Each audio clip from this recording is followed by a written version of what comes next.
प्रश्नावली 4.3 का हमारा क्वेश्चन नंबर 1 है। यदि निम्नलिखित द्विघात समीकरणों के मूलों का अस्तित्व हो तो इन्हें पूर्ण वर्ग बनाने की विधि द्वारा ज्ञात कीजिए। ठीक, जिसके हमने दो ऑप्शन हल कर लिए थे। तीसरा ऑप्शन है हमारा, तीसरा ऑप्शन क्या है,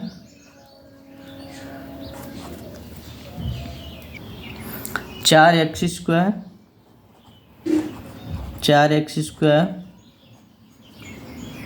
प्लस 4√3 x प्लस 3 बराबर 0।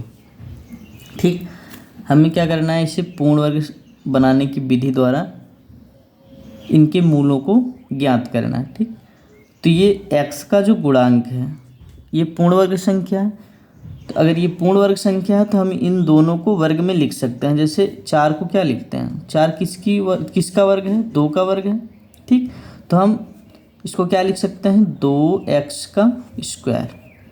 ठीक, 2x का स्क्वायर प्लस, अब हमें पूर्ण वर्ग बनाने के लिए क्या करना होता है, जैसे a प्लस बी का होल स्क्वायर है। ठीक, इसको क्या लिखते हैं, a square plus 2ab plus b square plus क्या लिखते हैं, बी स्क्वायर लिखते हैं। ठीक, तो अब a स्क्वायर की जगह पे हमारा 2x स्क्वायर तो है। ठीक, 4x स्क्वायर को हम 2x स्क्वायर में कर दिए।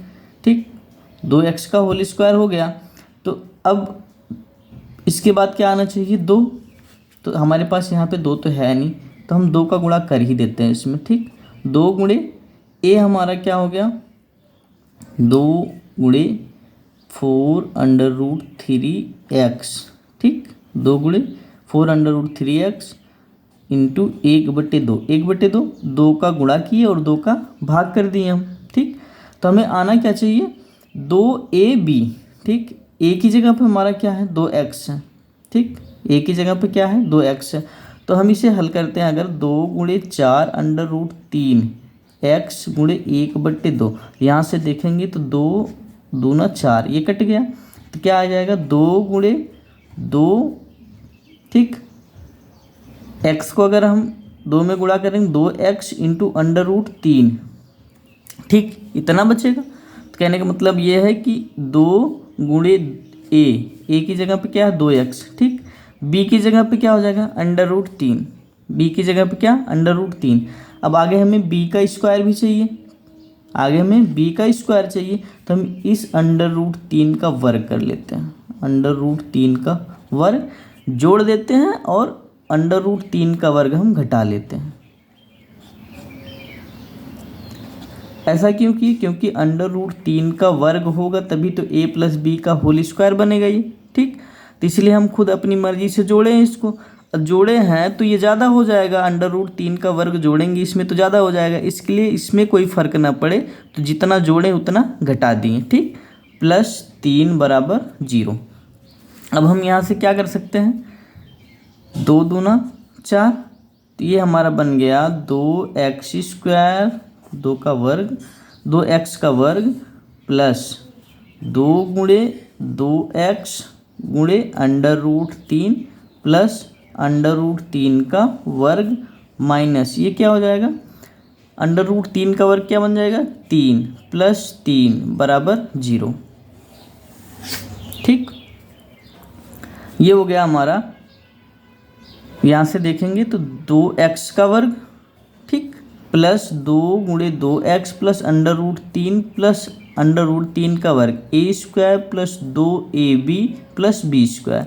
मतलब a की जगह पे क्या है, 2x है, प्लस b की जगह पे क्या है, √3 है का वर्ग।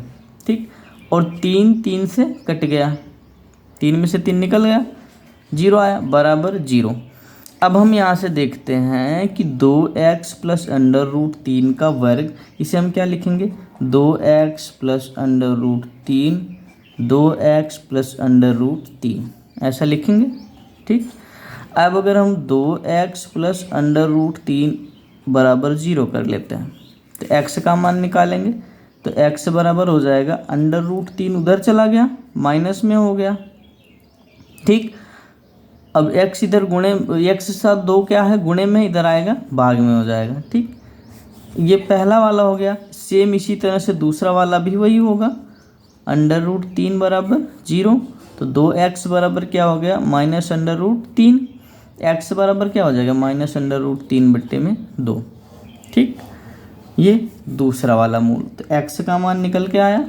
ठीक, x क्या होता है, समीकरण का मूल होता है।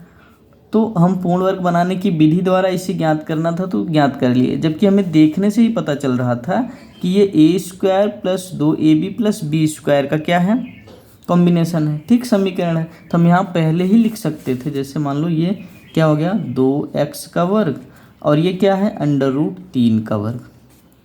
ठीक, अंडर रूट 3 का वर्ग क्या हो जाएगा 3 और इसका वर्ग हो जाएगा 4x²। ठीक, कहने का मतलब a + b, तो 2x + अंडर रूट 3 का वर्ग ऐसे ही पता चल जाता, लेकिन हमें क्या करना था, पूर्ण वर्ग विधि से पता करना था। तो पूर्ण वर्ग विधि का प्रोसेस ये है। ठीक।